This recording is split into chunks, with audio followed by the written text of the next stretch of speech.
ప్రభునందు చేరవచ్చిన సంఘమంతటికి ప్రభువైన యేసుక్రీస్తు నామమున శుభములు తెలియజేసుకుంటూ, ఈ పరిశుద్ధ వారంలో 5వ రోజు గురువారం. ఈ గురువారానికి ఉన్నటువంటి ప్రత్యేకత, లేదా ఈ గురువారము యేసుక్రీస్తు ప్రభుల వారి జీవితంలో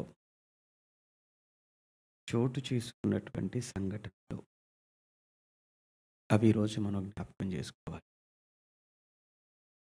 ఎందుకు వీటిని మనం తెలుసుకోవాలి? ఎందుకు వీటిని జ్ఞాపకం చేసుకోవాలి? వీటిని మనం జ్ఞాపకం చేసుకొని ఆయన యొక్క త్యాగాన్ని, లేదా ఆయన ఆ రోజు పడిన ఆ వేదనన సహించిన ఆ శ్రమలను మన జీవితంలో మనము కూడా వాటన్నిటిని భరించవలసిన, అనుభవించవలసినటువంటి సమయం వచ్చినప్పుడు, వాటిలో మనం కూడా సహనాన్ని చూపించుటకు, వాటిని బట్టి మనం ఆదరించబడటానికి, ఇవన్నీ కూడా మనం తెలుసుకోవాల్సినటువంటి అవసరం ఉంది. ఈరోజు యేసుక్రీస్తు జీవితంలో ఒక ప్రధానమైన ఘట్టానికి మనం వెళ్తున్నాం. ఈ రోజును ఆయన అప్పగించబడటానికి ముందు, యాక్చువల్‌గా మనం గురువారంలో ఉన్నాం, కానీ వారికైతే ఆల్రెడీ శుక్రవారం ప్రారంభమవుతుంది. యూదుల యొక్క క్యాలెండర్ ప్రకారంగా, వారి సాంప్రదాయంలో ఆల్రెడీ వారు గురువారం సాయంకాలం 6 దాటిందంటే వారు శుక్రవారంలోనికి వారు ప్రవేశించినట్లు. ఆ రోజు ఆయన అప్పగించబడటానికి, అనగా శుక్రవారం లేదా గురువారం రాత్రి లేదా శుక్రవారం, ఆయన అప్పగించబడటానికి ముందు ఆయన జీవితంలో ఏం జరిగాయో అనేటువంటి విషయాలు ఒక్కొక్కటిగా మనం నేర్చుకునే ప్రయత్నం చేస్తాము. ముందుగా ముందు రోజు ఏం జరిగింది అంటే, గత రాత్రి మనం మాట్లాడుకున్నట్లు, బుధవారం అనగానే ఒక ప్రాముఖ్యమైనటువంటి సంఘటన ఏంటంటే, ఆయన బేతనీయలోనే పూర్తిగా ఉండిపోయాడు. బేతనీయలో ఆయన విశ్రాంతి తీసుకున్నాడు అని మనం చెప్పుకోవచ్చు. అలానే విశ్రాంతి తీసుకోవటము అని అంటే, ఆయన ఏదో నిద్రలో ఉన్నాడు లేదా పడుకొని ఉన్నాడు అని అనుకోవటం కంటే కూడా, ఆయన ప్రార్థనలో ఉన్నాడు, ఆయన తండ్రితో మాట్లాడుతున్నాడు అని మనం అనుకోవడమే వాక్యానుసారంగా సరి అయినది అని మాత్రం మనం మర్చిపోకూడదు. ఎందుకంటే ఆయన సమయం దొరికిందని అంటే ప్రజలతో మాట్లాడాలి, లేదు అనుకుంటే తండ్రితో మాట్లాడటం. అవకాశం ఉన్నంత వరకు ప్రజలతో మాట్లాడుతూ, లేని సమయంలో తండ్రితో తను మాట్లాడటం, తండ్రికి విజ్ఞాపన చేయటం అన్నది ఏదైతే ఉందో, ఇది ఆయన జీవితంలో పరిపాటిగా మనకు కనబడుతుంది సువార్తలు చదువుతున్నప్పుడు.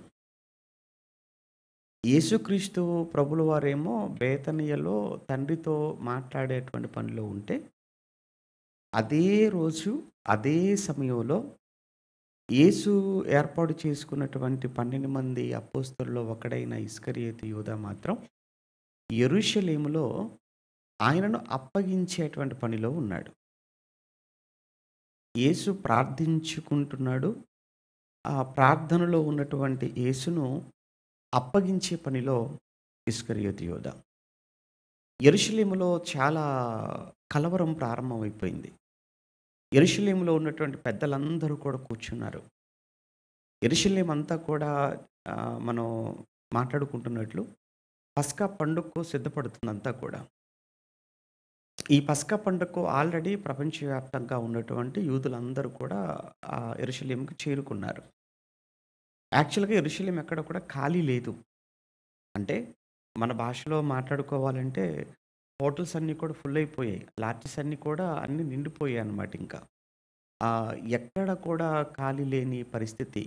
వీధులన్నీ ఏమంటారు జనసంద్రంతో నిండిపోయాయి. ఆ సత్రాలన్నీ కూడా ప్రజలతో నిండిపోయాయి. ఎటు చూసినా గానీ కిక్కిరిసినటువంటి జనాభాతో ఉన్న పరిస్థితి ఒకవైపు యెరూషలేములో ఉంది. పండుగ వాతావరణం, పండుగ కోలాహలం ఒకవైపు. మరొక వైపు వచ్చేటప్పటికి పెద్దలైన వారు శాస్త్రులలో, పరిసయ్యులలో, సద్దూకయ్యులలో అలానే మరి ముఖ్యంగా ఏమంటారు ఈ ప్రధాన యాజకులలో ఈ అన్న అనేవాడు, అలానే కయప అనేటువంటి వ్యక్తి.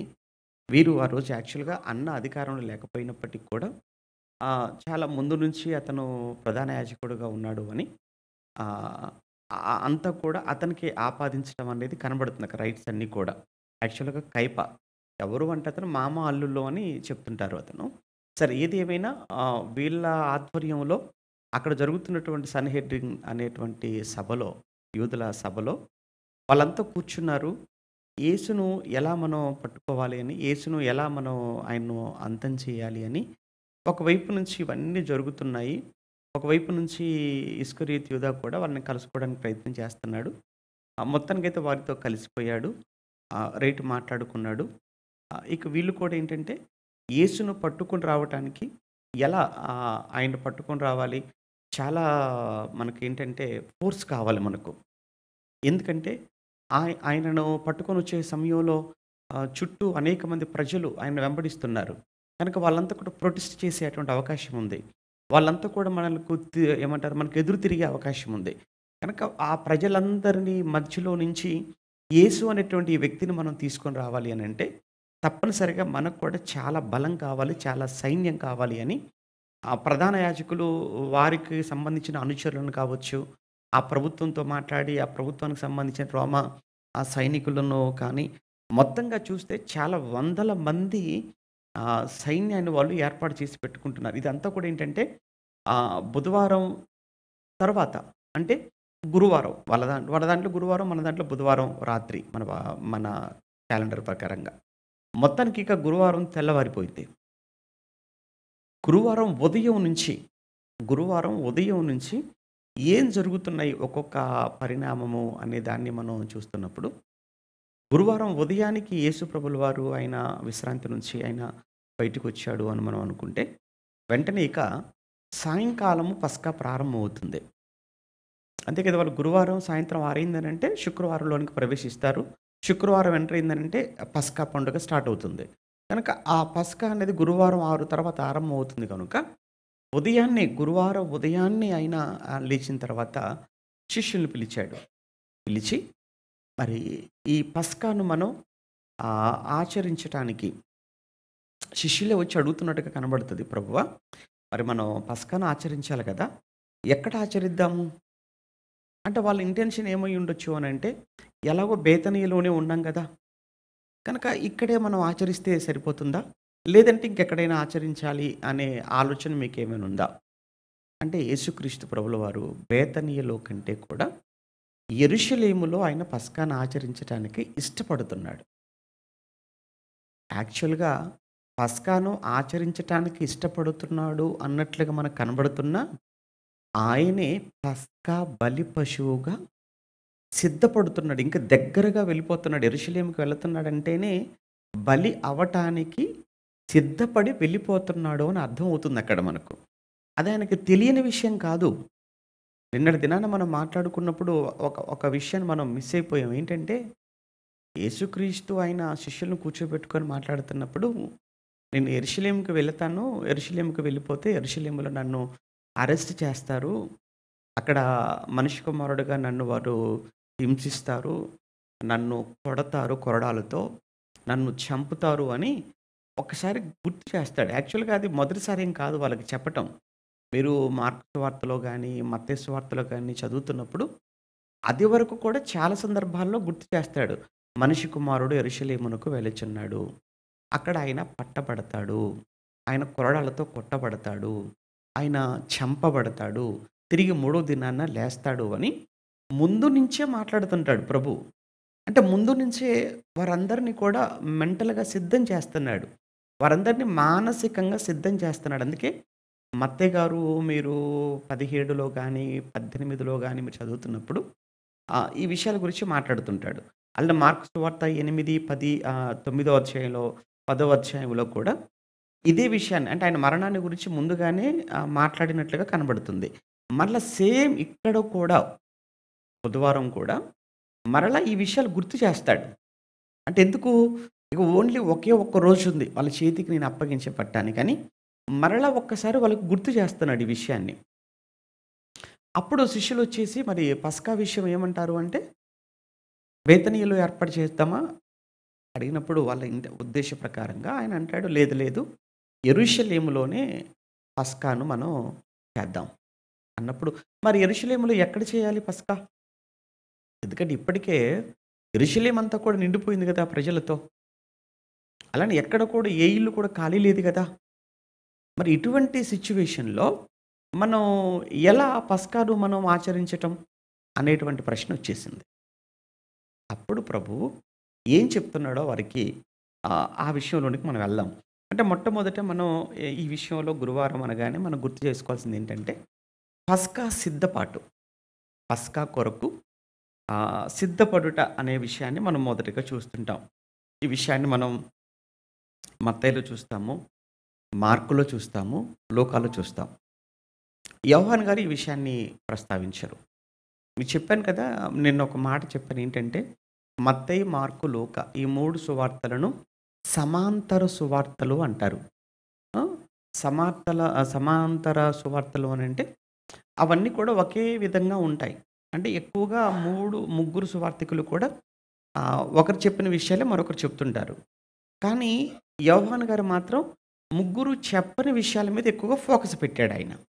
ముగ్గురు మిస్ చేసిన విషయాలు ఏవైతే ఉంటాయో, ఆ విషయాలు ఎక్కువగా యోహాను గారు రాస్తారు. అందుకే మిగిలిన 3 సువార్తలకు యోహాను సువార్త అనేది కొంచెం భిన్నంగా ఉంటుంది. చాలా సమాచారం మనకి ఇందులో కనబడుతుంది. అందులో లేనిది. అలా అని ఆహ్, ఏమంటారు కాంట్రాడిక్ట్ అని మనం అనుకోకూడదు. ఆ 3 సువార్తల్లో ఉన్న విషయానికి యోహాను సువార్తలో చెప్పిన విషయాలు కూడా జోడించుకుంటే మనకు ఎక్కువ సమాచారం ఇంకా మనకు దొరుకుతుందన్నమాట. ఆ రోజు ఏం జరిగిందనే దాని గురించి. అంతేకానీ ఒకే సువార్త మీద మనం స్టిక్ ఆన్ అయిపోతే మనకేం తెలీదు. కంప్లీట్‌గా ఒక విషయాన్ని గురించి మనం మాట్లాడుకోవాలనుకుంటున్నప్పుడు, నలుగురు సువార్థికులు ఏం చెప్పారు దీని గురించని 4 సువార్తలను చదివి, నలుగురు సువార్థికుల యొక్క మాటలను ఒక చోట పెట్టినప్పుడు మాత్రమే పరిపూర్ణమైనటువంటి అవగాహన మనకు కలుగుతుంది ఆ విషయం మీద. అదే మనం మొదటి రోజు నుంచి మనం చేస్తున్న ప్రయత్నం. ఇప్పుడు కూడా ఈ పస్కా సిద్ధపాటు గురించి మత్తయి గారు, మార్కు గారు, లూకా గారు మాత్రం మాట్లాడతారు. సిద్ధపాటు గురించి. ఓకేనా? యోహాను గారు రాయరు దీని గురించి. ఒకసారి మత్తయి, మార్కు, లూకాలో ఎక్కడెక్కడ మనం చూస్తుంటాం ఈ విషయాన్ని. ఒకసారి మత్తయి సువార్త 26వ అధ్యాయం. మత్తయి సువార్త 26వ అధ్యాయం 17-19 కేవలం ఆ పస్కా సిద్ధపాటు గురించి మాత్రమే మాట్లాడుకుంటున్నాం మనం. అది ఎక్కడెక్కడ ఉంది అన్న సంగతిని. మత్తయి సువార్త 26వ అధ్యాయం మీరు 17, 18, 19 వచనాలలో దాని గురించి మాట్లాడతాడు మత్తయి గారు. మార్కు గారు మార్కు సువార్తలో రాస్తున్నప్పుడు 14వ అధ్యాయం మార్కు సువార్త 14వ అధ్యాయం 12-16 వచనాలు. మార్కు సువార్త 14, 12-16. లూకా గారు లూకా సువార్తలో 22వ అధ్యాయంలో 7-13 వచనాలు చూడండి. లూకా సువార్త 22వ అధ్యాయం 7వ వచనం నుంచి 13వ వచనం వరకు పస్కా సిద్ధపాటు గురించి మాట్లాడతాడు. నిజంగా ఇక్కడ ఎంత ఆశ్చర్యకరమైన విషయం అంటే, ప్రభువా మరి ఎక్కడ అంటే యెరూషలేము అన్నాడు. యెరూషలేములో ఎక్కడ? అన్న విషయాన్ని శిష్యులు అడిగినప్పుడు యేసు ప్రభుల వారు ఒక సూచన చెప్తాడు. మనం పామ్ సండే రోజు, మట్టల ఆదివారం రోజు కూడా ఒక విషయాన్ని గుర్తు చేసుకున్నాం. మీరు ఎదురుగా ఉన్న ఆ గ్రామానికి మీరు వెళ్ళండి. వెళ్ళగానే అక్కడ కట్టబడి ఉన్నటువంటి ఒక గాడిద, దాని పిల్ల కనబడుతుంది. అది మీరు విప్పండి. విప్పుతున్నప్పుడు ఆ యజమాని వస్తాడు. వచ్చి ఇది మీరు ఎందుకు ఇప్పుతున్నారు అని అడుగుతాడు. అప్పుడు ఇది ఎవరికి కావాలి? ఇది ప్రభువునకు కావాలని చెప్పి మీరు ఆయనతో చెప్పండి అని చెప్తాడు. నిజంగానే వాళ్ళు అలానే వచ్చారు. అలానే చూసారు. వాళ్ళు అలా విప్పుతుంటే నిజంగా ఒక మనిషి వచ్చాడు యజమాని. వచ్చి ఎందుకు విప్పుతున్నారని యేసు ప్రభు ఎలా చెప్పాడో అలానే జరిగింది ఆ రోజు. సేమ్ ఇక్కడ కూడా అలాంటి సూచన చెప్తున్నాడు. ఎక్కడ సిద్ధం చేయాలయ్యా యెరూషలేములో అనగానే ఇక్కడ ఒక సూచన. ఏంటా సూచన? ఇది మనం మత్తయి సువార్తలో చదువుకుంటున్నప్పుడు మత్తయి సువార్త 27వ అధ్యాయం 17, 18, 19లో శిష్యులు యేసునొద్దకు వచ్చి పస్కాను భుజించుటకు మేము నీ కొరకు ఎక్కడ సిద్ధపరచగోరుచున్నాము అని అడిగారు. అందుకాయన మీరు పట్టణమందున్న ఫలాని మనుష్యుని యొద్దకు వెళ్ళి నా కాలము సమీపమై ఉన్నది. నా శిష్యులతో కూడా నీ ఇంట పస్కాను ఆచరించేదనని బోధకుడు చెప్పుచున్నాడని అతనితో చెప్పుడి అనెను. యేసు తమకు ఆజ్ఞాపించిన ప్రకారము శిష్యులు చేసి పస్కాను సిద్ధపరచిరి. అంతవరకు ఒక పార్ట్ అన్నమాట. చూద్దాం. ఇది మత్తయి గారు ఇలా రాశారు గదా! మార్కు గారు ఎలా రాశారు ఇదే విషయాన్ని? మార్కు గారు 14వ అధ్యాయం 12. పులిన రొట్టెల పండుగలలో మొదటి దినం. అంతే కదా! మొదటి దినం. వారు పస్కా పశువును వధించినప్పుడు ఆయన శిష్యులు నీవు పస్కాను భుజించుటకు మేము ఎక్కడికి వెళ్ళి సిద్ధపరచవలనని కోరుచున్నావు అని ఆయన అడగగా ఆయన మీరు పట్టణములోనికి వెళ్ళండి అన్నాడు. వెళ్ళి అక్కడనేమో ఫలాని మనుష్యుడు అన్న పదం ఉపయోగించాడు మత్తయ్య గారు. అదే కదా! ఫలాని మనుష్యుడు అని అన్నాడు. ఇక్కడ మార్కు గారు కొంచెం క్లారిటీ ఇస్తున్నాడు అనమాట. కొంచెం ఏమన్నాడంటే ఇక్కడ అక్కడ నీళ్ళ కుండ మోయుచున్న ఒక మనుష్యుడు మీకు ఎదురుపడును అన్నాడు. ఇక్కడ సహజంగా నీళ్ళ కుండ అంటే ఎవరండి మోస్తారు? నీళ్ళ కుండ అంటే స్త్రీలు మోయాలి. మనం యేసుప్రభుల వారు ఆ గ్రామానికి వెళ్ళినప్పుడు ఏ ఏ సుకార్ అనే గ్రామానికి వెళ్ళినప్పుడు ఒక నీళ్ళ కుండ చేత పట్టుకొని ఎవరొచ్చారు? స్త్రీ వచ్చింది. కానీ ఇక్కడ ఒక పురుషుడు నీళ్ళ కుండ మోయుచున్న ఒక మనుష్యుడు మీకు ఎదురుపడును అన్నాడు. ఇంత పర్టిక్యులర్‌గా ఎందుకు మాట్లాడుతున్నాడు ఆయన? అంటే నిజంగా ఈ మనుషుడు కూడా చాలా గొప్పవాడా అన్నట్లుగా అనిపించింది. ఎందుకంటే ఆహ్, ఒక ఏమంటారు పురుషుడై ఉండి నీళ్ళ కుండ మోయటము అనంటే అక్కడ ప్రభువు అతని మీద ఫోకస్ పెట్టాడు. సహజంగానండి స్త్రీలు చేసేటువంటి పనులు పురుషులు చేయటానికి చాలామంది ఇష్టపడరు. ఎందుకంటే ఏమంటారంటే పురుష అహంకారం అంటారు దాన్ని. ఏంటంటే నేను పురుషుడిని గదా! నేను భర్తను గదా! అనే ఒక రకమైనటువంటి ఒక అహంకారం. ఎందుకంటే ఇది ఇప్పటిది కాదు ఇది. ఎప్పటినుంచో చాలా కాలం నుంచి మన సమాజంలో అది వేళ్ళూనుకొని పోయినటువంటి ఒక దరిద్రమైనటువంటి ఒక భావజాలం అనమాట అది. అందుకే మన మన దేశాన్ని ఏమంటారంటే పురుషాధిపత్య సమాజం మంది. అంటే ఎంతసేపు ఎలా ఉంటారు అనంటే స్త్రీ కంటే పురుషుడు ఎక్కువ అన్న భావనలో పుట్టి, అదే భావనలో పెరిగి, ఆఖరికి క్రైస్తవ్యంలోకి వచ్చిన తర్వాత కూడా అదే ఫీలింగ్‌తో బతుకుతుంటారు చాలామంది పురుషులు. బయటికి చెప్పుకోరు గానీ, స్త్రీలను, భార్యలను ఎంత టార్చర్ పెడుతుంటారో, ఎంత హింసిస్తుంటారో భర్తలు భార్యలను. ఒక గౌరవం లేకుండా మాట్లాడేటువంటి పురుషులుంటారు. ఎక్కడి గురించో మాట్లాడట్లేదండి. క్రైస్తవ్యములో, సంఘాలలో నేను విన్న, చూసిన విషయాల గురించే మాట్లాడుతున్నాను. అది చాలా దారుణమైనటువంటి ఆలోచనలు. వాక్యానికి, దేవునికి విరుద్ధమైనటువంటి భావనలవి.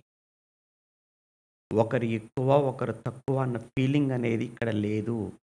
పురుషుడు ఏవండీ ఒక స్త్రీకి పురుషుడు ఏమనుకుంటాడంటే, నా అవసరత ఉందనుకుంటాడు.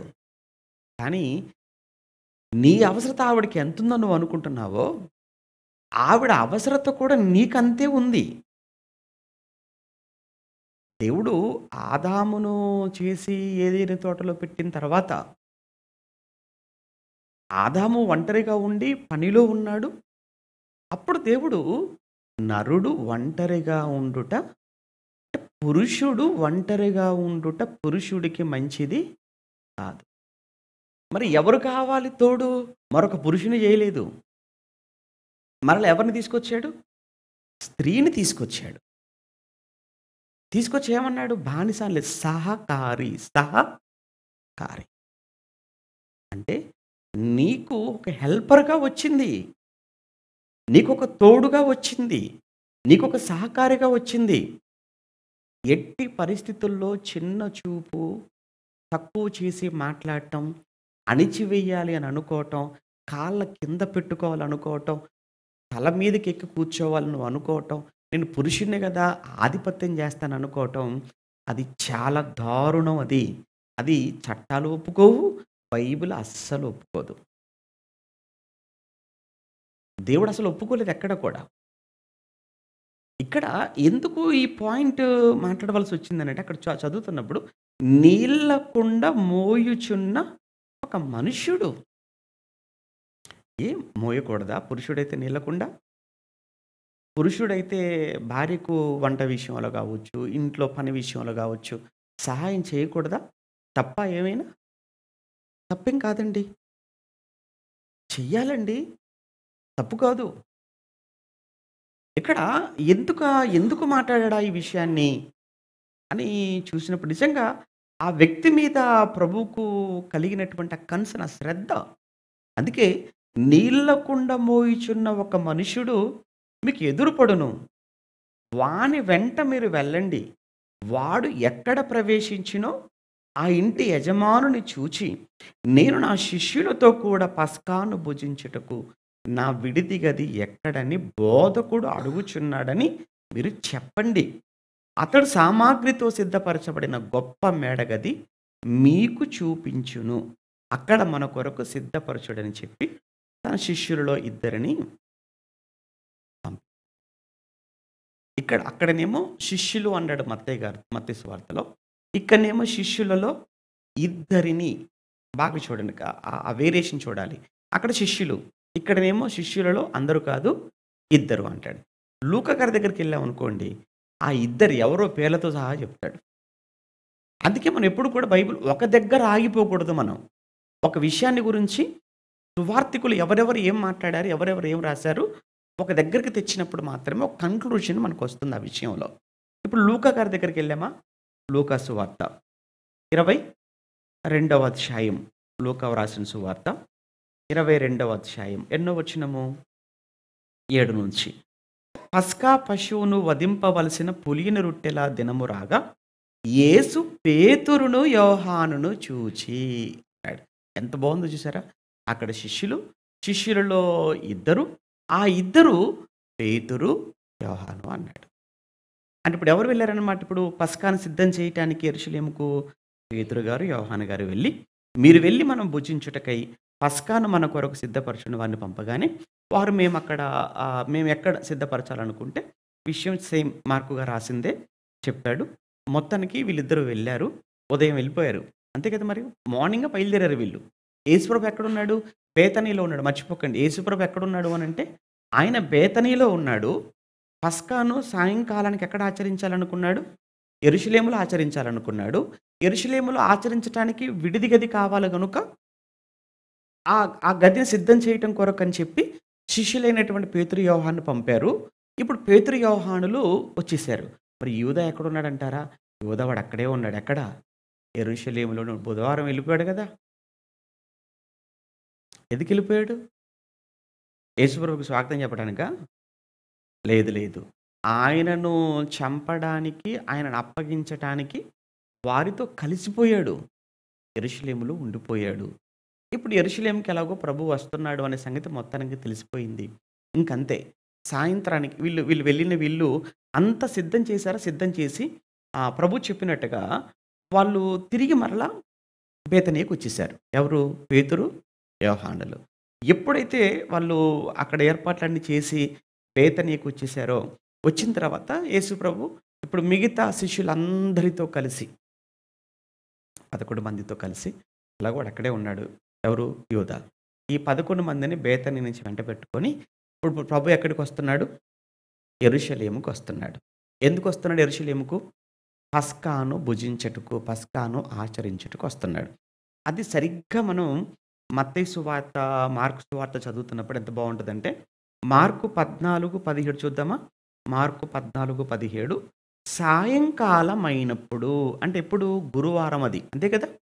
గురువారము సాయంకాలమైనప్పుడు ఆయన తన 12 మంది శిష్యులతో కూడా వచ్చెను. అంటే ఇప్పుడు ఎవరు కూడా కలిసిపోయారనమాట. ఆ 11 మందితో ఎవరు కలిసారు? యోధా కూడా కలిసిపోయాడు. ఎందుకంటే వీళ్ళు ఎలాగో వచ్చారు కదా! పేతురు గారు, యోహాను గారు. మొత్తానికైతే ఇన్ఫర్మేషను ఏదో రకంగా వెళ్ళిపోయి ఉంటుంది. ఆయన సాయంత్రానికి ఇక్కడికొస్తున్నాడు అనుకున్నాడు. మొత్తానికి యెరూషలేముకి ఎంటర్ అవుతుండగానే మొత్తానికి వారితో కలిసిపోయి మొత్తానికి ఆ పస్కాలోకి ఆ గదిలోనికి వచ్చేసారు. మొత్తానికి సాయంకాలం అయినప్పుడు ఆయన తన 12 మంది శిష్యులతో కూడా అక్కడికొచ్చేసాడు. ఎంత విచిత్రం అంటే ఇక్కడ మనం ఆలోచించవలసిన విషయం ఏంటంటే ఆయన ఆహ్, అదంతా కూడా చాలా ఏమంటారు ఆ రోజు బాగా రద్దీగా ఏమంట చాలా కిక్కిరిసిపోయినటువంటి పరిస్థితి యెరూషలేం అంతా కూడా. దారులు గానీ, ఏమంటారు గదులు కానీ అన్నీ మొత్తం ఎక్కడ ఖాళీ లేకుండగా నిండిపోతే, ఆయనకు ప్రత్యేకంగా ఒక గది ఎలా దొరికింది? రెండోది బోధకునికి కావాలి అని అనగానే, అతను కూడా మారు మాట మాట్లాడకుండగా, అతను కూడా ఎలా ఒప్పుకున్నాడు? ఈ విషయాలు ఆలోచిస్తుంటే, మొత్తానికి ఆ వ్యక్తికి యేసు గురించి తెలిసే ఉండాలి. యేసు ఏమంటారు అనంటే, ఆ రోజుల్లో అదంతా కూడా పస్కా సీజన్ కాబట్టి, ఎవరెవరైతే రూములు ఎక్స్‌ట్రా ఉంటాయో, ఆ రూములల్లో ఇలా దూర ప్రాంతాల నుంచి అనేక దేశాల నుంచి యూదులొస్తారు గనుక, వాళ్ళొచ్చేదే పస్కాని ఆచరించడానికి కాబట్టి, పస్కాను ఆచరించటానికి ఆ రూమ్స్, ఆ గదులన్నీ కూడా ఎలా ఉండాలో, ఏమేమి అవసరమో వాటన్నింటితో కూడా సిద్ధం చేసి వాళ్ళకి అద్దెకిచ్చేస్తారు. ఎందుకంటే పస్కా అయిపోగానే మళ్ళా వెళ్ళిపోతారు. లేదా మరి కొంతమందేంటంటే, ఆ పెంతెకోస్తు పండుగ వరకు కూడా ఉండిపోతారు. అందుకే ఇప్పుడు చూడండి పస్కాకొచ్చారు ఆ ప్రజలంతా కూడా. వచ్చిన వీళ్ళు పెంతెకోస్తు పండుగ వరకు కూడా ఉంటారక్కడే. ఎందుకంటే పెంతెకోస్తు పండుగ ఎప్పుడొచ్చిద్ది? ఇదయిపోయిన 50వ రోజే గదా! మరలా ఈ 50 రోజుల కొరకు ఈ పండగయిపోయిన తర్వాత వారం రోజులు ఇక్కడే ఉండాలి. ఎందుకంటే ఇది వారం రోజుల పండుగ ఇది. పస్కా పండుగంటే. ఇప్పుడు ఇదొక వారం రోజులు ఇక్కడే ఉండిపోయి, మరలా ఇక్కడి నుంచి ఎక్కడో రోమ్‌కెళ్ళాలంటే ఆ రోజుల్లో అంతా కూడా ఓడ ప్రయాణాలు గదా!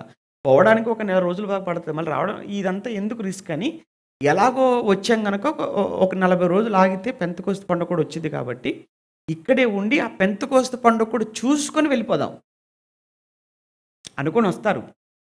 అందుకే మనం రెండో అధ్యాయం చదువుతున్నప్పుడు, అక్కడ పెంతెకోస్తు పండుగ రోజున 3000 మంది పేతురు గారి ప్రసంగానికి వాళ్ళంతా కూడా మారు మనసు పొంది బాప్తిస్మం పొందుతారు. వారిలో ఎవరెవరు ఉన్నారు అనంటే, సుమారు ఒక 12, 13 దేశాల నుంచి వచ్చినటువంటి యూదుల్లో ఉన్నవారు అని చెప్పి అక్కడ రాయబడుతుంది. అంటే వాళ్ళంతా లోకల్ పీపుల్ కాదు వాళ్ళంతా కూడా. వాళ్ళంతా ఆయా దేశాలలోకి చెదిరిపోయి ఆ పండగకొచ్చిన వాళ్ళు. అలానే ఆ పండగకే వచ్చారనుకుంటే లేదు. ఆ పండగకు ముందొచ్చిన పండగేంటి? పస్కా. కనుక పస్కాకొచ్చేసి పస్కా అయిపోయి ఆ తర్వాత పెంతెకోస్తు వరకు ఉండి పెంతెకోస్తు చూసుకొని వెళ్ళిపోతారు. ఓకే. కానీ ఇలాంటి పరిస్థితుల్లో ఆయనకొక గది దొరకటం, అది కూడా సిద్ధపరిచిన గది దొరకటం అనేది అది చాలా ఆశ్చర్యంగా ఉంది. అది ఆయన ముందు చూపు. ఆయనకు తెలుసండి అంతే ఇంకా. అందు గురించి ఆహ్, ఆయన మనస్సును ఎవరైతే ఆ యజమాని ఉన్నాడో దానికి సంబంధించిన యజమాని వీళ్ళు వెళ్లి చెప్పగానే ఆయన ఒప్పేసుకున్నాడు అనంటే మొత్తానికి అతనికి యేసు ప్రభు గురించినటువంటి తెలిసుండాలి. ఆయన మీద ఆయనకు అభిమానం ఉండాలి. ప్రేముండాలి. అందువల్ల ఆయనకొక అలాంటి సిట్యుయేషన్‌లో రూమ్ దొరకటం అనేది అది కాస్త ఆశ్చర్యంగా మనకు అనిపించవచ్చు. కానీ అది దేవుని ఏర్పాటు అంతే. మనం ఏం మాట్లాడడానికి లేదు. రైట్. ఇప్పుడు శిష్యులతో పాటు అంతా కలిసి ఇప్పుడు ఆ పస్కాను ఆచరించటానికి ఆ గదిలో కూర్చున్నారు. ఇప్పుడు పస్కాను ఆచరించే విషయంలో నెక్స్టు ఇప్పుడు వీళ్ళంతా కూడా పస్కాను ఆచరించేటువంటి సమయంలో రెండవదేంటంటే ఇక యేసుక్రీస్తు ప్రభువులు చెప్తారు. ఇది చివరి పస్కా. యేసుప్రభులు వారు ఉంటారా ఇంకా? తెల్లవారి ఆయన సిలువలో చనిపోతాడు. అంటే శిష్యులతో కలిసి ఒక మనిషిగా పస్కాను భుజించటం అనేది తన జీవితంలో చిట్ట చివరిది. ఎందుకంటే ఆయనే ఇక రేపు ఇంకోటేంటంటే అసలు ఇక పస్కా పండగ లేదిక. ఎందుకు లేదు పస్కా పండుగ అంటే ఇక ఆయనే పస్కా పశువుగా వధించబడుతున్నాడు. ఆయనే పస్కా బలి పశువుగా వధించబడుతున్నాడు. మీరు కొరింథీ పత్రిక చదువుతున్నప్పుడు పస్కా పశువైన ఆహ్, యేసుక్రీస్తు అని మాట్లాడతాడు గదా! కొరింథీయులకు రాసిన మొదటి పత్రిక 5వ అధ్యాయంలో 7వ వచనం చూడండి ఒకసారి.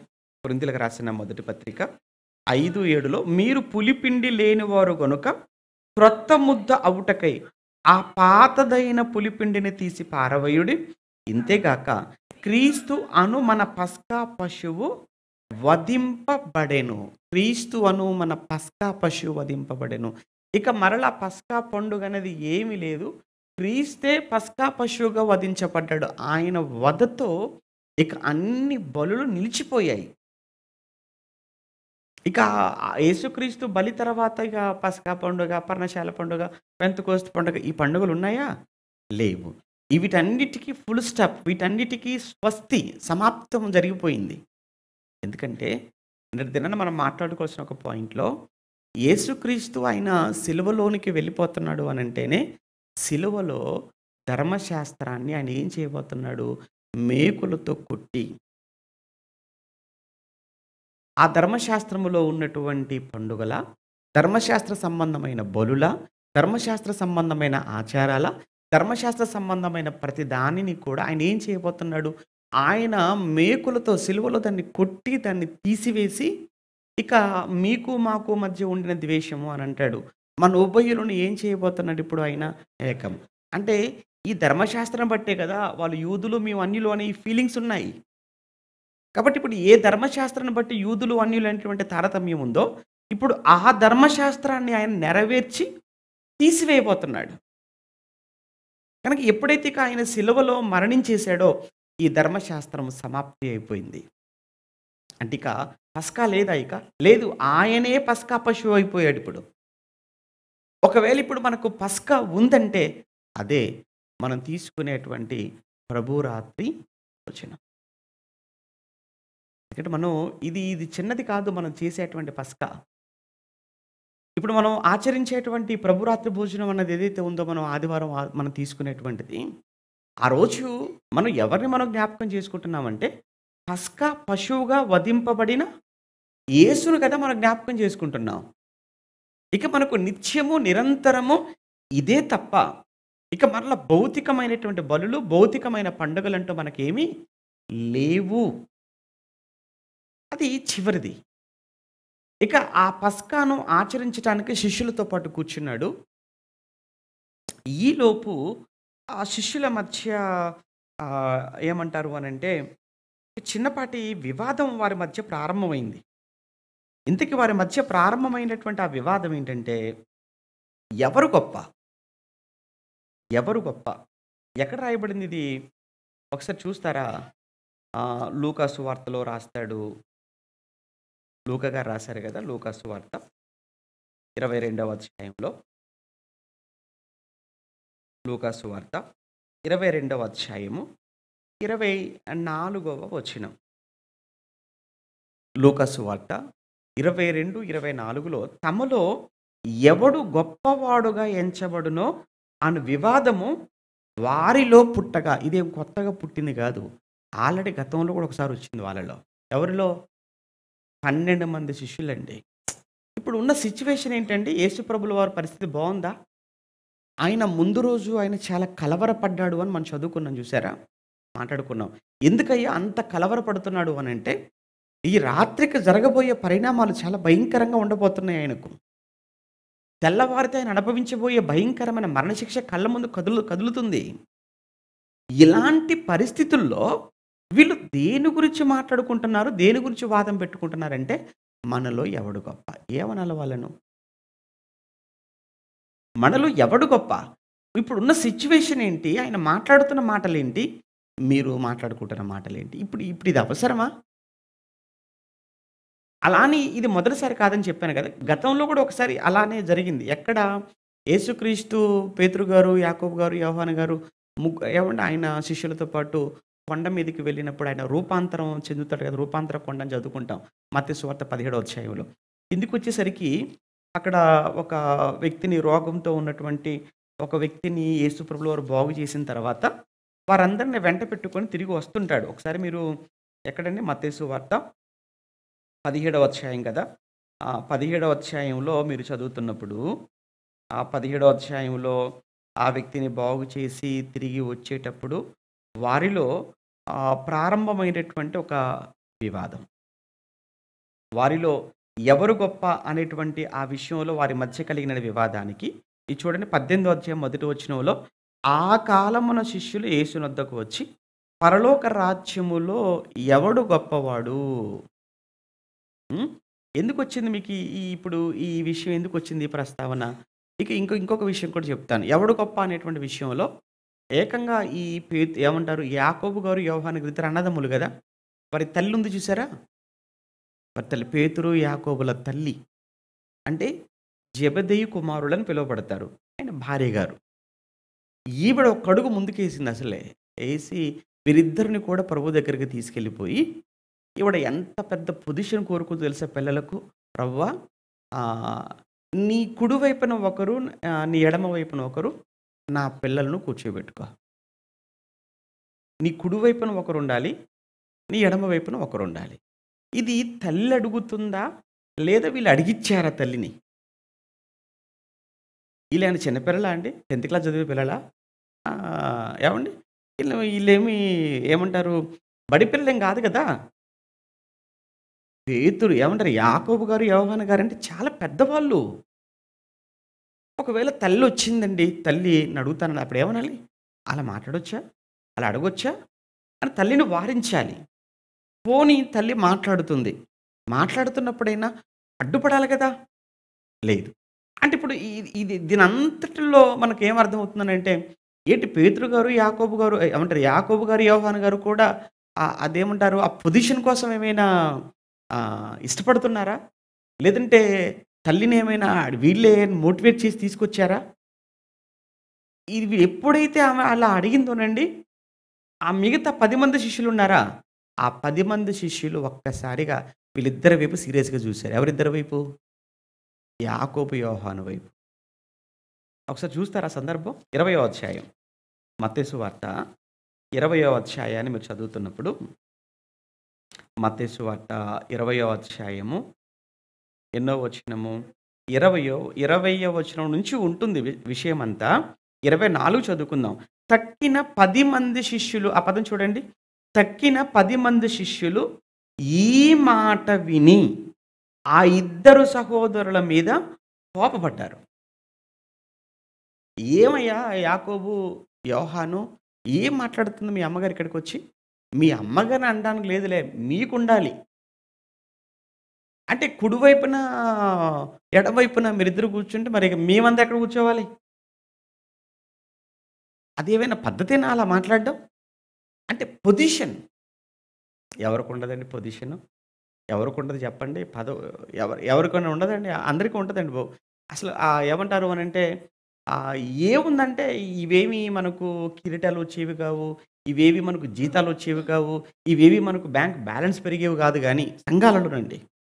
కొన్ని కొన్ని చోట్ల ఏకంగా ఫైటింగ్‌లే జరుగుతాయి. మొక్కలైపోవటం తర్వాత గానీ తలలే పగిలిపోతుంటాయి. ఎక్కడ అంటే సంఘాలల్లో. దేని గురించనంటే పదవులు. దేనికి పనికొచ్చే పదవులివి?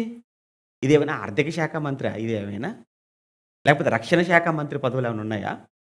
ఏం పదవులు చెప్పండి ఇవేమైనా? ఇవి ఏవి ఇదంతా మన కుటుంబం అండి. ఇదంతా మన ఫ్యామిలీ. సంఘం అంటే. ఇదంతా మన కుటుంబం అనుకున్న తర్వాత, ఇదంతా మన ఫ్యామిలీ అనుకున్న తర్వాత, ఇందులో పదవులేముంటాయి? ఇందులో గొప్పేంటి? ఇంక ఎవరు గొప్పేంటి ఇందులో? కానీ నాట నుంచి కూడా చూసారా ఎలా ఉందో ఈ పరిస్థితి? అంటే ప్రతి మనిషికి ఉన్న ఒక అతి పెద్ద బలహీనత ఏంటంటే గుర్తింపు అనేటువంటి ఒక బలహీనత ఉంటదండి. నన్ను చూడాలి. నేనేంటో అందరికీ తెలియాలి. నన్ను 10 మంది ముందు నిలవబెట్టాలి. నేను జేసింది 10 మందికి తెలియాలి. నన్ను పొగడాలి. నాకందరూ చప్పట్లు కొట్టాలి అని ఈ ఆలోచనలు ఎప్పుడైతే మన మనసులోనికొస్తాయో, అక్కడే మన ఆత్మీయ జీవితం అనేది పతనానికి ప్రారంభమైనట్టు. మన ఆత్మీయ జీవిత పతనానికి అవే ప్రారంభం. ఎట్టి పరిస్థితుల్లో మనం వాటిని అసలు ఆశించకూడదు.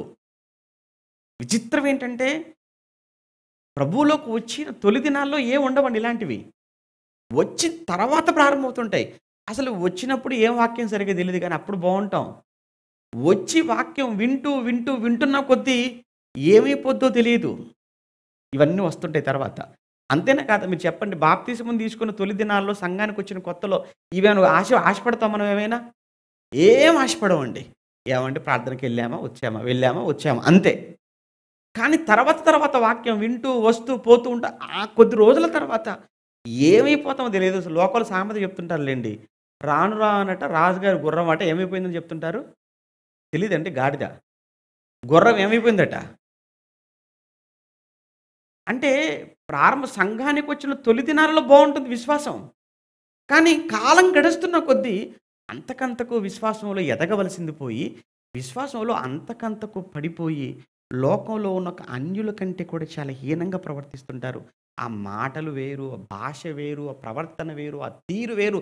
చూసుకుందామంటే చూసుకుందాం. నువ్వెంత ఏంటి ఎక్కడికున్నాం? ఎక్కడున్నాం మనం? ఎక్కడున్నాం మనం? ఎక్కడికొచ్చాం మనం? ఇదంతా ఎందుకు అనంటే ఒకటే ఏంటంటే గుర్తింపు. పదవులు ప్రియులారా. పదవి అన్నది ఏంటో చెప్పమంటారా? ఒక రకంగా ఇది కూడా ఒక విగ్రహారాధన. ఒక విగ్రహం. మన విగ్రహం అనగానే మనుషుల చేతులతో చేసింది అని అనుకుంటాం మనం. అదే కాదు. దేవుడి స్థానాన్ని ఆక్రమించే ప్రతిదీ అదేమవుతుంది? విగ్రహం. మన విగ్రహారాధికులు అనగానే మనం అనవసరంగా మన హైందవుల గురించి మాట్లాడుతుంటాం. వాళ్ళ గురించి అసలు మాట్లాడాల్సిన పని లేదు. మన దాంట్లోనే బోలెడంతమంది విగ్రహారాధికులున్నారు. దేవుని కంటే నువ్వు దేనికి ఎక్కువ ప్రియారిటీ ఇచ్చినా అదేమవుతుందది? అది విగ్రహం. ఆయన ఏమన్నాడో తెలుసా? అసలు నాకంటే ఎక్కువగా తల్లిని గాని, తండ్రిని గాని, భార్యని గాని, భర్తను గాని, అన్నదమ్ములు గాని, భూములు గాని ప్రేమించేవాడు నాకు పాత్రుడు. అంటే ఆయన కంటే ఎక్కువ అసలు వీళ్ళనే ప్రేమించొద్దు అని అన్న తర్వాత, ఆఫ్టర్ ఆల్ పనికి మాలినవండి ఇవన్నీ. ఏం పనికొస్తాయి చెప్పండి ఇవన్నీ? దేనికి అక్కడికొచ్చేవి గావు. కానీ వీటి కోసం సంఘాలలో, సమాజంలో చూస్తుంటే అక్కడ అమ్మో! మీరు చూసారో లేదో కొన్ని కొన్ని వీడియోలు చూస్తుంటారు కదండీ! ఏకంగానండి మా మా ప్రాంతంలో జరిగిన ఒక విషయం చెప్తాను. పాస్టర్ గారు ఇలానే మాట్లాడుతున్నారండి. ఆరాధన అంతా అయిపోయింది. కమ్యూనియన్ ఇవ్వటానికి సిద్ధంగా ఉన్నాడు. ఈలోపు అక్కడ ఉన్నటువంటి ఏమండి సంఘంలో ఆ పెద్దల్లో ఒకడొచ్చేసి ఏకంగా పాస్టర్ గారు మాట్లాడుతున్న మైక్ తీసుకొని ఆయన తల మీద పడితే 6 కుట్లు పడ్డాయి. మీరు చూసే ఉండొచ్చు ఆ మధ్య కాలంలో. ఏవండి ప్రభు రక్తానికి సాదృశ్యమైనటువంటి ఈ ద్రాక్షారసాన్ని తీసుకుంటున్న సమయంలో ఏకంగా పాస్టర్ గారి రక్తమే కారిపోయిందక్కడ. అది ఎంత వైరల్ అయిపోయిందో తెలుసా అండి? ఎక్కడ జరిగింది? ఇక్కడే సంఘంలోనే. ఏంటంటే గొడవలు. దేనికండి ఇవన్నీ? ఏం సాధించగలరు చెప్పండి ఇవన్నీ చేసి? అందులో మరి ఇక్కడ మీరనుకోండి, అసలు అక్కడే దరిద్రం ఇక్కడ ఇక్కడ ఇక్కడ అనుకోండి, ఏవండీ ఇక్కడ ఎవరండి పర్మనెంట్? ఇక్కడ ఎవరు పర్మనెంటు? జస్ట్ మీరందరూ కూడా ఇక్కడికి ఎందుకొచ్చారు అనంటే, పని కోసం వచ్చారు. ఆ పని ఎప్పుడు పోద్దో తెలీదు. ఆ కంపెనీ ఎప్పుడు మూసేత్తారో తెలీదు. ఆడెప్పుడు పొమ్మంటాడో తెలీదు. వీసా ఎప్పుడు క్యాన్సిల్ అయిపోద్దో తెలీదు. లేకపోతే ఈలోపు మనకెప్పుడు హార్ట్ అటాక్ వచ్చిద్దో కూడా తెలీదు. ఇక్కడ ఎవరు ఎందుకంటే అంతా నాన్ లోకల్స్ ఇక్కడ మీరందరూ కూడా. ఇక్కడేమి పర్మనెంట్ అని మీరు అనుకోకండి. మీరు ఎన్ని సంవత్సరాల నుంచి ఉంటున్నా ఒక రోజు మొత్తాన్ని సర్దుకొని వెళ్ళిపోవాల్సిందే. ఈ మాత్రం దానికి ఇక్కడ ఏమైనా అవసరం అంటారా ఇక్కడ? నాకు తెలిసి లేవు. ప్రశాంతంగా ఉందనుకుంటున్నా నేను. అక్కడ ఉన్నోళ్ళు చేశారంటే పర్వాలేదు. ఎందుకంటే లోకల్ ఆళ్ళు. అంతా లోకల్స్ కదా వాళ్ళంతా ఇండియాలో. కాబట్టి ఆ లోకల్ బలం వేరుగా ఉంటది. అయినా దేవుడు అణిచేస్తున్నాడు అక్కడ కూడా. ఇక్కడ ఆల్మోస్ట్ అసలు ఉండకూడదు. లేదనే అనుకుంటున్నాను. నేను అనుకున్నది నిజం కావాలని కూడా దేవుడిని కోరుకుంటున్నాను. ఉండకూడదిక్కడ. ఎందుకు? ఎవ్వరం ఇక్కడ చెప్పాను కదా! ఎవ్వరం శాశ్వతం కాదు. ఇంతలో కనబడి అంతలో మాయమైపోవు ఆవిరి వంటి వారు అన్నాడు. దీనికేముంది? ఇప్పుడు చూద్దాం. మొత్తానికి ప్రారంభంలో అపోస్తల మధ్య ప్రారంభమైందది. స్టార్టింగ్ ఒకసారి.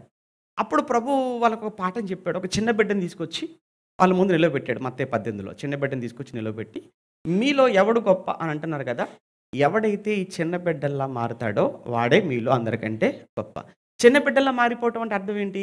చిన్న పిల్లలకు వేషధారణ తెలుసా? కపటం తెలుసా? వారికి కల్మషం తెలుసా? వాళ్ళకేం తెలీదండి. అంటే కల్మషం లేని, కపటం లేని మంచి మనసు కలిగిన వాళ్ళు పిల్లల మనసది. కనుక మీరు చిన్న బిడ్డల్లా మారిపోవటం అంటే అలాంటి మంచి మనసు కలిగి ఎవరైతే మీలో ఉంటారో వారే మీలో అందరికంటే గొప్పవాడు. అది ఆల్రెడీ ఒక పాఠం చెప్పేసారు దాని గురించి. మర్చిపోయారు. మర్చిపోయి యేసు ప్రభుల వారు అప్పగించబడటానికి సిద్ధంగా ఉంటే, పస్కాను ముందు పెట్టుకొని, ఇప్పుడు మరలా వీళ్ళలో మరలా ఏం ప్రారంభమైంది?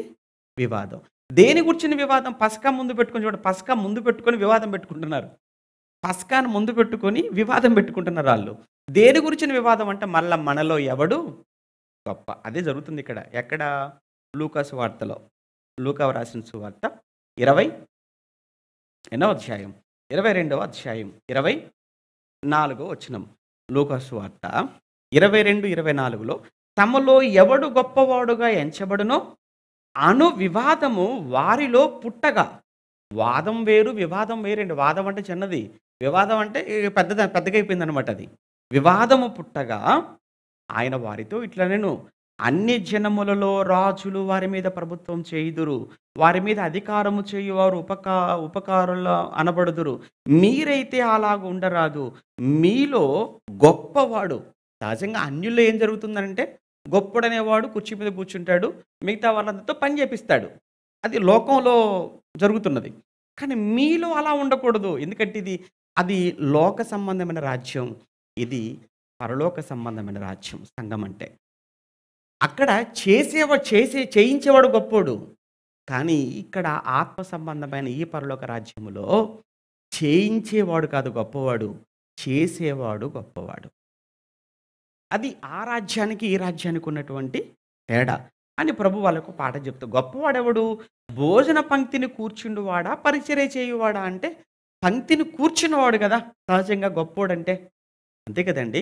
మనం భోజనం పిలిచామంటే గొప్పోళ్ళనే కదా, వాళ్ళకి మనం వడ్డిస్తున్నామంటే గొప్పవాళ్ళనే కదా. అది కదా సహజంగా చెప్తారు. పరిచర్య చేసేవాడు కదా, చేసేవాడు కాదు కదా. మీరేమంటారు? పంక్తిని కూర్చుండువాడే కదా అని ప్రభువే చెప్పేశాడు. ఆయనను నేను మీ మధ్య పరిచర్య చేయువాని వలె ఉన్నాను. యాక్చువల్‌గా గొప్పవాడు అంటే కూర్చున్నవాడు గొప్పవాడు, చేసేవాడు కాదు. కానీ నేనేం చేస్తున్నాను అని అంటే, నేను కూర్చోలేదు. నేను మీ కొరకు ఏం చేయడానికి సిద్ధపడుతున్నాను? చెయ్యటానికి. పరిచర్య చేయటానికి, పరిచారము చేయటానికి. ఎవరండి ఆ మహానుభావుడు? లోకాలను కలగజేసిన వాడండి. ఎవరండి ఆయన? సృష్టికర్త అండి. ఎవరండి ఆయన? ఆయన లేకుండగా ఏది కలగలేదండి. అలాంటి ఆయన ఈ భూమి మీదకి వచ్చి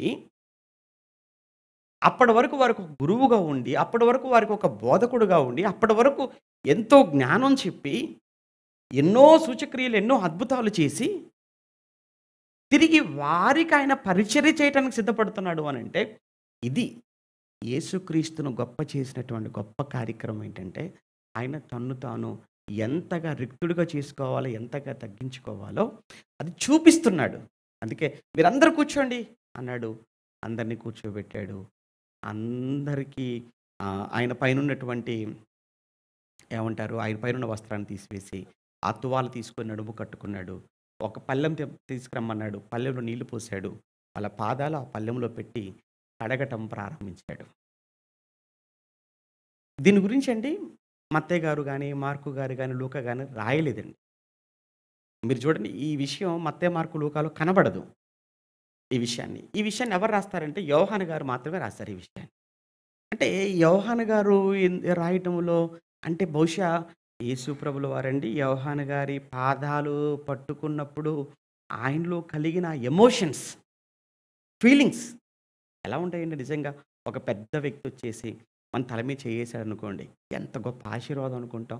అంత పెద్ద వ్యక్తి నా తల మీద చేయేశాడు. ఒక పెద్ద వ్యక్తితో షేక్ హ్యాండ్ తీసుకుంటే ఎలా మీరు అప్పుడప్పుడు చూస్తున్నారు కదా, కొన్ని ఏమండి హీరోస్ కానీ, తర్వాత హీరోయిన్స్ కానీ, లేకపోతే పెద్ద పెద్ద సెలబ్రిటీస్ అనుకున్న వాళ్ళు చూస్తానికి వేల మంది వస్తారు. వాళ్ళకి చేతి షేక్ హ్యాండ్ ఇవ్వడానికి ఎంత కష్టపడుతుంటారు, ఎంత కష్టం. వాళ్ళ షేక్ హ్యాండ్ వాళ్ళ చేయి తగిలింది అనుకోండి, అబ్బబ్బబ్బా అది పెద్ద దీవెన, పెద్ద ఆశీర్వాదం అనుకుంటారు వాళ్ళు. అలాంటిది సృష్టికర్త అయినటువంటి యేసుక్రీస్తు ప్రభుల వారు ఒక్కొక్కరి పాదాలు పట్టుకుని ఆయనే కడుగుతున్నాడు అంటే, అది మిగతా వాళ్ళ ఫీలింగ్ ఎలా ఉందో ఏమో గానీ, యోహాను గారు మాత్రం ఆ అనుభూతిని మర్చిపోలేకపోయాడు. మర్చిపోలేకపోయాడు గనుకనే ఆ అనుభూతిని యోహాను గారు మాత్రమే రాశారు. ఎందుకంటే అక్కడ మీరు 4 సువార్తలు అన్నప్పుడండి ఒకటి గుర్తుపెట్టుకోండి. 4 సువార్తలలో మత్తయి, యోహాను ఇద్దరు మాత్రమే అపోస్తలు అక్కడ ఉన్నవాళ్ళు. మార్కు అపోస్తలుడు కాదు. లూకా గారు కూడా అపోస్తలుడు కాదు. వాళ్ళిద్దరూ అపోస్తలు కారు. 12 మందిలో ఉన్నవాళ్ళు వీళ్ళిద్దరు మాత్రమే. మత్తయి, యోహాను. మత్తయి గారు వ్రాసారు కానీ, ఈ విషయాన్ని ఆయన స్కిప్ చేశారు. కానీ యోహాను గారు మాత్రం ఈ సందర్భాన్ని చాలా నీట్‌గా, చాలా చక్కగా రాస్తూ వచ్చాడు. ఒకసారి అక్కడికెళ్ళాలి మనం. ఎందుకంటే, అక్కడికి పస్కాకు ముందు జరిగినటువంటి విషయం ఇదంతా కూడా. అందుకే పస్కాకు ముందు జరిగిందా అంటే, అవును. పస్కాకు ముందు జరిగిన విషయం ఇది. ఒకసారి యోహాను సువార్త 12వ అధ్యాయం. ఎన్నో వచనం యోహాను సువార్త 12వ అధ్యాయం, 13వ అధ్యాయం క్షమించండి. యోహాను సువార్త 13వ అధ్యాయం.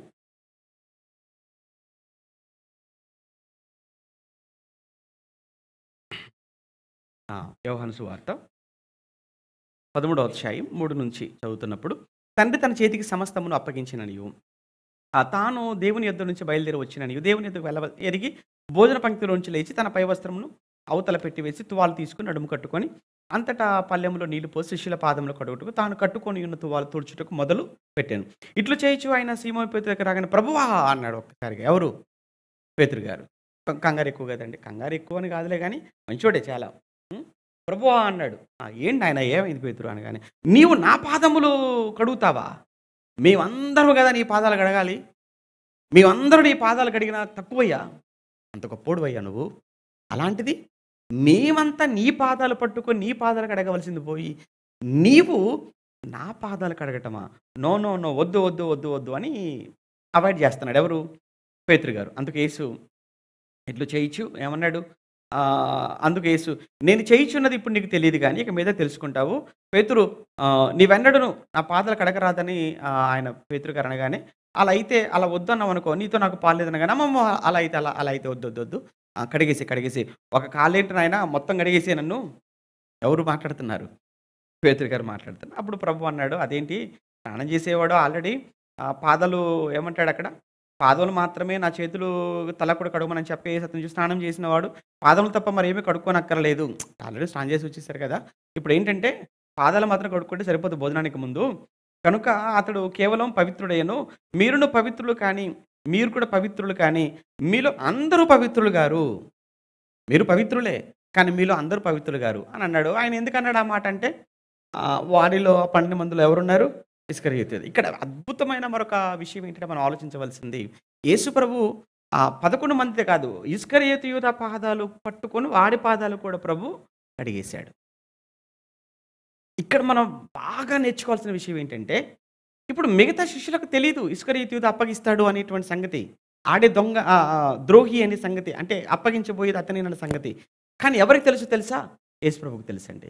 తెలిసిన తర్వాత కూడా యేసు ప్రభువును తనతో పాటు ఆ పసకాలో కూర్చోబెట్టుకోవటం గాని, అందరి పాదాలు కడుగుతున్నప్పుడు ఇస్కరియోతు యూదా పాదాలు కూడా ప్రభు పట్టుకొని ఆ పాదాలు కడుగుతున్నప్పుడు కనీసం ఆయన పాదాలు టచ్ చేయగానే ఎక్కడో ఒక చోట వాడి గుండెకి తగిలి ఆ స్పర్శ వాడి మనసు ఎక్కడైనా మారి కనీసం ఇప్పుడైనా వాడు డ్రాప్ అయిపోతే బాగుండు కదా! అని ప్రభు అనుకోడా? ఖచ్చితంగా అనుకుంటాడు. ఎందుకంటే ప్రభువుకున్న మనసేంటో తెలుసా అండి? ఏ ఒక్కడు కూడా నశించిపోవటం ఆయనకిష్టం లేదు. అంటే వాడు అలాంటి వాడు అని తెలిసి కూడా ఈ రాత్రికి వీడే నన్ను అప్పగించబోతున్నాడు. రేపు తెల్లవారితే నేను సిలువనెక్కటానికి వీడే కారణమవుతాడు అని ఎంత తెలిసి ఆ మహానుభావుడు అతని పాదాలు పట్టుకొని కడుగుతున్నాడు అనంటే, మనమైతే ఆ పొజిషన్‌లో మనం చేయగలమంటారా? మనల్ని ఎవరైనా ఒక మాట అన్నాడో లేదో కూడా అన్నాడని తెలిస్తేనే మొఖం తిప్పేసుకుంటాం. అన్నాడో లేదో మనం కన్ఫర్మ్ చేసుకోండి. అన్నాడో లేదో తెలిస్తే ఎవడో చెప్తేనే మొఖం తిప్పేసుకుంటాం. మాట్లాడడం మానేస్తుంటాం. ఇక వాళ్ళు ఒకటి అన్నారో లేదో మనకు తెలీదు గానీ, ఈలోపు అది మనం కన్ఫర్మ్ చేసుకోకుండా 10 మాటలు అనేస్తాం వాళ్ళ కోసం మనం. ఇది మన భక్తి. ఇది మన జీవితం. అలాంటిది అతను నీకు ద్రోహం చేశాడు అంటే నిజంగా అతన్ని పిలిచి నువ్వు భోజనం పెట్టగలవా? అతని ఆపదలో ఉంటే అతనికి నువ్వు సహాయం చేయగలవా? నిజంగా అతని పాదాలను నువ్వు పట్టుకోగలవా? అతని పాదాలు నువ్వు కడగగలవా? అది యేసుప్రభు మనం ఏం నేర్చుకుంటున్నాం? ఏవండీ ఇవన్నీ మనం చేయమండి. కానీ ప్రభు భోజనం మాత్రం ఖచ్చితంగా తీసుకుంటామండి. ఆ రోజు మాత్రం చూసారా అందరూ వస్తారండి. కానీ ఒక్కసారి నిన్ను నువ్వెందుకు ఆలోచించుకో? ప్రభువు చేసిన త్యాగాన్ని స్మరించుకుంటూ ప్రభు చేసినటువంటి అర్పణను నువ్వు ఏమంటే నువ్వు జ్ఞాపకం చేసుకుంటున్నప్పుడు, అసలు దానికి ముందు ప్రభు ఎలా ఉన్నాడు ఆయన? ఆయన ఏం చేశాడు? దీన్ని తీసుకుంటున్నది అసలు ఎందుకు తీసుకోవాలి? తీసుకునే ముందు నన్ను నేను ఎలా ఉన్నా నేనని ఒక్కసారి నిన్ను నువ్వు ఎందుకు ఎగ్జామిన్ చేసుకో. నిన్ను నువ్వు ఎందుకు పరిశీలించుకో. అంత బాగున్నావా? అంత ఖచ్చితంగా ఉన్నామా మనం? ఎవడు అయోగ్యముగా పుచ్చుకుంటాడో అని మాట్లాడతాడు. ఎవడు అయోగ్యముగా తీసుకుంటాడో వాడు శిక్ష అంటాడు. వాడు అపరాధి అంటాడు. ఒక్కసారి మీరు ఆలోచించండి. ఎందుకంటే ఆ రోజు జరిగిన విషయాలు ఇంకా చాలా ఉన్నాయి మనకి. దీనికే సమయమైపోయింది. మొత్తానికి దీని తర్వాత ఇస్కరియోతు యోధ అక్కడ కూర్చున్న వాళ్ళందరిలో కూడా ఒకటే ప్రభు ఎప్పుడైతే ఈ మాట అంటాడో, ఈరోజు రాత్రికి నన్ను నేను అప్పగించబడతాననగానే, మీలో ఒకడే నన్ను అప్పగిస్తాడనగానే ఒక రకమైన కలవరం ప్రారంభమైపోయింది. అందరూ మీలో ఒకడనేసరికి మత్తయి గారు గాని, మార్కు గాని రాస్తున్నప్పుడు బహు దుఃఖపడ్డారు అని, బహు దుఃఖాక్రాంతులయ్యారు అని అక్కడ రాయబడుతుందండి. ఎవరు? మత్తయి, మార్కు గారు రాసినప్పుడు. చాలా వేదనకు ఏంటి మాలో ఒకడా? మాలో ఒకడా? మాలో ఒకడా? ఎవరు? ఎవరు? ఎవరు? ఎవరు? అని ఒక రకమైనటువంటి కలవరం బయలుదేరిపోతుంది. అప్పుడు వెంటనే ప్రభు అంటాడు, "ఈ ముక్క నేను ఎవరికైతే ముంచిస్తానో" అంటాడు. ముక్క ఎప్పుడైతే తీసుకొని ముంచి అతని చేతికి ఇచ్చేసాడో యోధాకు, సాతాను వాడిలోనికి ప్రవేశించాడు. అప్పుడు వెంటనే ప్రభు అంటాడు, "యోధా, నువ్వు చేసేదేదో త్వరగా చెయ్యి." ఈ మాట అనగానే మిగతా అపోస్తలకు అప్పటికి ఇంకొక ఆలోచన రాలేదండి. అనుమానం రాలేదండి. నువ్వు చేసేదే త్వరగా చేయమంటున్నాడు అనంటే, బహుశా ఏమైనా కొనవలసినవి ఏమైనా ఉన్నాయేమో, లేదంటే ఎందుకంటే డబ్బు సంచి వాడి దగ్గర ట్రెజరీ ఆడి దగ్గర ఉంది కదా! లేదంటే రేపు పొద్దున అవసరమైనవి ఇంకేమైనా కొనటానికి ఏమైనా ఆ కార్యక్రమాలు ఏమైనా పెట్టాడేమో, చేయమంటున్నాడేమో అనుకున్నారు తప్ప, ఇతన్నే అప్పగించబోయేదనే సంగతి మాత్రం అప్పటికి తెలీదు. ఎప్పుడైతే ఇక ప్రభువు ఓపెన్ అప్పుడు నేనా ప్రభువా? నేనా ప్రభు అందరూ అంటుంటారు. అప్పుడు ఇస్కరియోతు యూదా ఒకడు ఏమంటాడో తెలుసా అండి? నేనా ప్రభువా? మత్తయి సువార్తలో రాస్తాడు మత్తయి గారు. నేనా అని అంటాడు. వాడికి తెలీదండి. అప్పటికే బుధవారం వెళ్ళిపోయాడు, మాట్లాడాడు, రేట్ ఫిక్స్ చేసుకున్నాడు, అడ్వాన్స్ తీసుకున్నాడు, వచ్చేసాడు. ఎలా ఎక్కడ దొరుకుతాడని ప్లాన్ చేసుకుంటున్నాడు. ఇదంతా జరుగుతుంది లోపల. అందరూ నేనా, నేనా, నేనా అని అడుగుతున్నప్పుడు ఈడుకోడొచ్చి ఏమంటున్నాడో తెలుసా ప్రభుతో? నేనా ప్రభువా? నేనా ప్రభువా? అంటే అప్పుడు ప్రభు ఏమన్నాడు? నువ్వన్నట్టే. గుండె పగిలిపోవాలండి ఆడికి ఆ మాటకు. కనీసం అప్పుడైనా మారిపోవాలండి ఆడు. మారలేదు. పారిపోయాడు అక్కడి నుంచి. లేడిక. అక్కడ అక్కడ లేడిక. వెళ్ళిపోయాడు. ఇంకేం కూర్చొని భోజనం చేస్తాడిక? అయిపోయింది. అంటే చీకటయిపోయిందని మాట్లాడతారు. అర్ధరాత్రి అని అంటాడు. అక్కడ మాట్లాడుతున్నప్పుడు అంటే యేసు దగ్గర ఉంటే వెలుగు. వెలుగైన యేసునొద్ద నుంచి చీకటిలోనికి పారిపోయి చీకటిలోనికి వెళ్ళిపోయాడు. అంటే యేసుతో ఉన్నవాడు ఎప్పుడు కూడా మీరు చూడండి, పాపము చేయలేడు. పాపం చేసేవాడు యేసుతో ఉండలేడు. అర్థమైందా? యేసుతో ఎందుకు ఉండలేకపోయాడు అక్కడ? మిగతా వాళ్ళంతో వీడు ఎందుకు ఉండలేకపోయాడంటే ఆల్రెడీ ఫిక్స్ అయిపోయాడు. అందుకు ఉండలేక పారిపోయాడు. చీకటిని ప్రేమించాడు, పాపాన్ని ప్రేమించాడు, వెళ్ళిపోయాడు. వెళ్ళిపోయినటువంటి యోధ ఇక మరలా యేసు యొద్దకు తిరిగి రాలేదు. ఎలా కనపడ్డాడు చివరికనంటే శవంగా పోయాడు. యేసుకు దూరమైన, సంఘానికి సహవాసానికి దూరమైన ఏ ఒక్కరి జీవితాలు బాగుపడినట్టుగా చరిత్రలో ఎక్కడా లేదు. వాక్యానికి, దేవునికి, సంఘానికి ప్రాణం ఉన్నంత వరకు లోబడి దగ్గరగా ఉండే ప్రయత్నమే చేయండి తప్ప, ఎట్టి పరిస్థితుల్లో మీరు దూరం వెళ్ళిపోయారా, పరిస్థితులన్నీ కూడా తారుమారైపోయి తలక్రిందులైపోతాయి. ఇక ఈ యోధ వెళ్ళిపోయిన తర్వాత యేసుప్రభుల వారు చాలా విషయాలు వీరితో మాట్లాడతాడు. ఎవరితో? శిష్యులతో. అంటే అక్కడ ఎవరు గొప్పవాడు అంటే ప్రభు చూపించాడు కదా. ఎవరు గొప్పవాడు అంటే తగ్గించుకున్నాడు. పరిచారం చేసేవాడే గొప్పవాడు. అందుకని నేను ఏం చేస్తున్నాను మీకు పరిచారం. నేను చేసేది ఏదైతే ఉందో ఇది మీరు కూడా తర్వాత మీరు ఇలానే చేయాలి. అంటే మీరు ఎవడు గొప్పవాడు అని అంటే నాలాగా ఎవరైతే తగ్గించుకొని ఎవరైతే పరిచర్య చేస్తాడు అంటే ఒక్క మాటలో చెప్పాలంటే తగ్గించుకున్నవాడు గొప్పవాడండి. సహించినవాడు గొప్పవాడండి. ఓర్చుకున్నవాడు గొప్పవాడండి. నేను ఓర్చుకోనండి, నేను సహించనండి, నేను తగ్గి ఉండలేనండి అని అంటావా, నువ్వు ఎప్పటికీ గొప్పవాడు కాలేవు. మళ్ళీ చెప్తా, ఇది ఎప్పుడు మీరు జీవితంలో మీరు రాసుకోవాలి. ఎక్కడ కూడా నాకు ఓర్పు లేదండి, నాకు సహనం లేదండి, నేను ఎందుకు తగ్గించుకోవాలండి అన్నవాళ్ళు చరిత్రలో ఎదిగిన దాఖలాలు గొప్పవాళ్ళైనట్లుగా ఎక్కడా చరిత్ర చెప్పలేదు. బైబిల్లో కూడా ఎవ్వరు కూడా మనకు కనిపించరు అలా. ఓర్చుకున్న సహించుట, ధన్యమని మేలని అనుకొనుచున్నాము కదా అంటాడు యాకోబు పత్రిక 5:10లో. ఎవరు ధన్యులంటే యోబు వలె సహించుకున్నవాడే ధన్యుడు. సహించిన వారే ధన్యులు అనుకొనుచున్నాము గదా! యోబు సహించాడు, ధన్యుడయ్యాడు. యోసేపు సహించాడు, చివరికి ధన్యుడయ్యాడు. షడ్రక్, మేషక్, అబేద్నెగోలు సహించారు, గొప్పవాళ్ళయ్యారు. దానియేలు సహించాడు, గొప్పవాడయ్యాడు. ఇలా మీరు చరిత్రలో చూడండి. గొప్పవాళ్ళైన వాళ్ళందరూ సహించి గొప్పవాళ్ళయ్యారు. నీకు ఆ సహనం లేకపోతే, నీకు ఆ ఓర్పు లేకపోతే నువ్వెలా గొప్పవాడివవుతావయ్యా? కాలేవు. కనుక దాన్ని అలవాటు చేసుకో. సహించటం అలవాటు చేసుకోండి. ఓర్చుకోవడం అలవాటు చేసుకోండి. ఏమీ పోదు. అవమానాలను దేవుడు నీకు బహుమానాలుగా మారుస్తాడు. యేసు ఆయన అవమానం నిర్లక్ష్యపెట్టాడు. అందుకు గొప్పవాడయ్యాడు. నువ్వెందుకు పట్టించుకుంటున్నావు? నా మాట అన్నదండి. అలా చూసారు, ఇలా చూసారు. ఎందుకు ఇయన్నీ? ప్రభు కంటే ఎక్కువనా? అపోస్తుల కంటే ఎక్కువనా? సంఘం కంటే ఎక్కువనా? భక్తుల కంటే ఎక్కువనా? అబ్బే! వాళ్ళకి జరిగిన దాని ముందు మనకు జరిగేది 1% కూడా కాదండి. అసలు మనం ఏమీ లేదండి మనకు. వాడు వెళ్ళిపోయాడండి. ప్రభు పాఠం చెప్పాడు. నేను ఎలా ఈరోజు తగ్గించుకున్నానో మీరు కూడా అలా తగ్గించుకోనండి.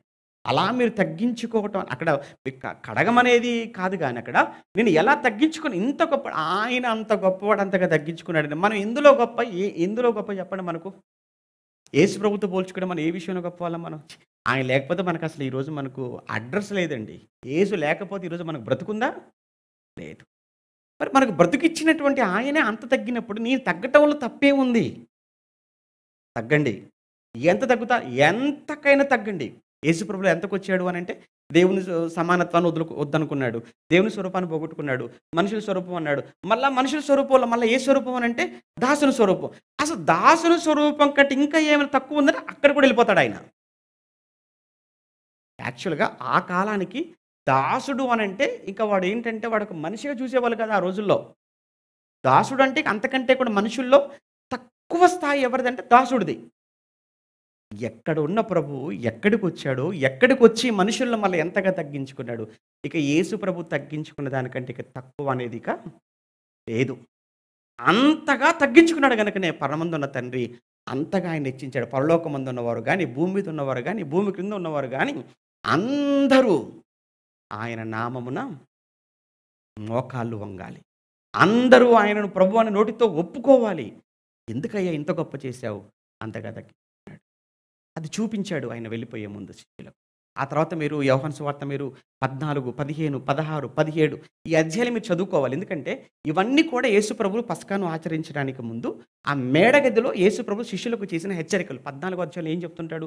ఆయన 14వ అధ్యాయం అంతా కూడా మీ హృదయమును మీరు కలవరపడనివ్వకండి. నేను వెళ్ళిపోతున్నాను. అక్కడ అనేకమైన స్థలాలున్నాయి. నేను మీ కొరకు స్థలాలను సిద్ధం చేస్తాను. కనుక మీరు వరి అవ్వకండి. ధైర్యపరుస్తున్నాడు. అంటే 14వ అధ్యాయం అంతా కూడా. ఇదిగో అయ్యా మాకు తండ్రిని చూపించండి ఫిలిప్ అడుగుతా ఆయన అంటాడు. ఇంతకాలం మీతో ఉన్నాను కదా! నన్ను చూస్తే మీరు ఎవరిని చూసినట్టు? నా తండ్రిని చూసినట్లే అన్నాడు. అంటే దేవునికి జిరాక్స్. నేను ఇలా ఉన్నాను. నేనే మార్గం, నేనే సత్యం, నేనే జీవం. నా ద్వారా తప్ప ఎవ్వరూ తండ్రి వద్దకు వెళ్ళలేరు. అనగానే అయ్యా మీరు వెళ్ళిపోతారా? వెళ్ళిపోతాను నేను. నేను వెళ్ళకపోతే ఆదరణకర్త మీ వద్దకు రాడు. కనుక మీరేం భయపడకండి. నేను వెళ్ళిపోయినా ఆదరణకర్తను పంపుతాను. ఆయన మీతో ఉంటాడు, మిమ్మల్ని నడిపిస్తాడు, మీకు ఆదరణగా ఉంటాడు. ఇది 14వ అధ్యాయం. 15వ అధ్యాయానికి వెళ్ళేటప్పటికి ఏమంటాడంటే నేను నిజమైన ద్రాక్షావల్లిని, నా తండ్రి వ్యవసాయకుడు. మొత్తానికి ఇక్కడ ఏం చెప్తుంటాడు 15వ అధ్యాయం అంతా కూడా అంటే మీరు ఫలించాలి. మీరు బహుగా ఫలిస్తే నా తండ్రి ఏమవుతాడు?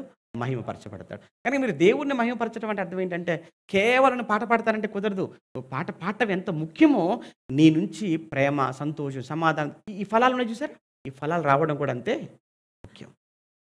అసలు నీ తండ్రి ఎప్పుడు మహిమపరచబడతాడు అని అంటే కేవలం నేను పాడితేనో, కొనకిస్తేనో, నేను ప్రార్థన చేస్తేనో ఇవి కాదు. ఇవి సెకండరీ. ఫస్ట్ ఎప్పుడో తెలుసా నీ నుంచి ఆయన మహిమపరచబడేది? నీ ఆత్మీయ జీవితం బాగున్నప్పుడు, నీ హృదయం బాగున్నప్పుడు, నీ మనసు బాగున్నప్పుడు, కల్మషం లేకుండా బ్రతుకుతున్నప్పుడు. అప్పుడు నిన్ను చూసి పరలోకపు తండ్రి ఏమవుతాడు? మహిమ. అది ఆయనకు కావాల్సిన మహిమ. ఆ తర్వాత నువ్వు పాడావనుకో, ఇప్పుడు కయ్యనంటేనే వాడి క్రియలు బాగోలేవండి. కానీ అర్పణ తెచ్చాడండి. ఇప్పుడు తీసుకున్నాడు దాన్ని.